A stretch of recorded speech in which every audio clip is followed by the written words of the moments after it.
Hello, আজকে বিকেল বিকেল আমরা রেডি হয়ে নিয়েছি বাণীপুর লোক উৎসবে যাব বলে।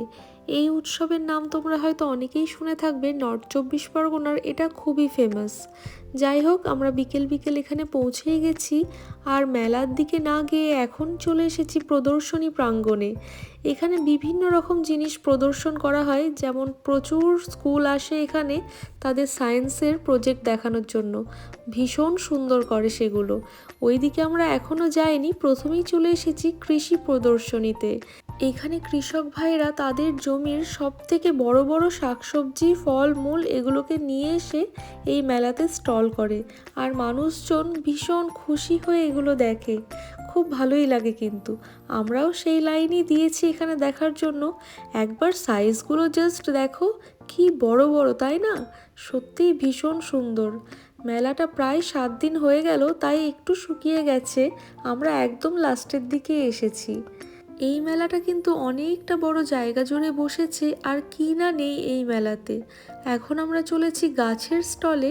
এখানে প্রচুর রকমের গাছ রয়েছে, যার নামই কখনো আমরা শুনিনি। গাছের দিক থেকে এখন আমরা চলে এসেছি এই প্রদর্শনী প্রাঙ্গণের মধ্যেই। প্রচুর স্টল করেছে, সবগুলোই কিন্তু নিজের হাতে তৈরি জিনিসের। আর এখানে আবার টিভি, ফ্রিজ, এসি এগুলোরও স্টল বসেছে। সব কিছুই আছে এখানে, কি না নেই, সব কিছু একসাথে। যাই হোক, আমরা টিভিতে নিজেদেরকেই নিজেরা দেখতে পাচ্ছি সামনে ক্যামেরা থাকার জন্য। এটা কিন্তু আমরা সবাই বেশ মজা পেয়েছি। প্রদর্শনী প্রাঙ্গণ থেকে এখন আমরা ঢুকছি মেন মেলাতে। এটা অনেকটা বড় জায়গা জুড়ে এবং দেখতে সময় লাগবেই। যাই হোক, চলো কতটা দেখতে পারি দেখি। এখানে কিন্তু সমস্ত জায়গাটা ভাগ ভাগ করে রয়েছে। একটা দিকে প্রদর্শনী প্রাঙ্গণ রয়েছে, একদিকে নাটক হচ্ছে, একদিকে বাউল সঙ্গীত হচ্ছে, আর এইটা হচ্ছে মেন মেলা উৎসবের জায়গাটা। এই যে সামনে স্টেজ করা জায়গাটা দেখতে পাচ্ছ, এখানে প্রায় প্রত্যেক দিনই নামকরা কিছু কিছু সঙ্গীত শিল্পী এসে তাদের পারফরমেন্স করেন। আজকে আমরা সেগুলো কিছুই দেখতে পাবো না, কারণ এগুলো ম্যাক্সিমাম রাতের দিকেই হয়।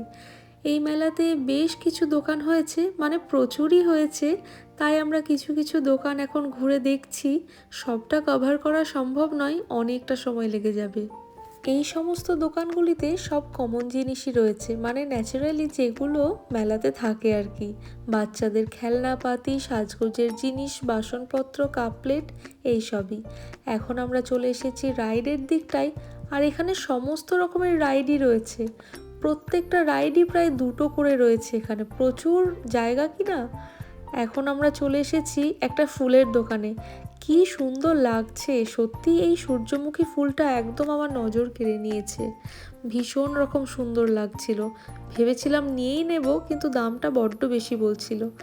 সব শেষে চলে এসেছি ফুড স্টলগুলোর দিকে। আর মেলায় এসে মেলার এই ছোট্ট ছোট্ট জিলেপিগুলো খাবো না, সেটা আবার হয় নাকি। যাই হোক, জিলেপি, তার সাথে পাপড়ি চাট, চা, ফুচকা, বেশ কিছু টুকটাক খাবার দাবার খেয়ে আর বাড়ির জন্যও কিছু খাওয়া দাওয়া নিয়ে এখন আমরা মেলা থেকে বেরিয়ে পড়ব। আজকের সন্ধ্যেটা কিন্তু আমাদের খুব সুন্দর কাটলো।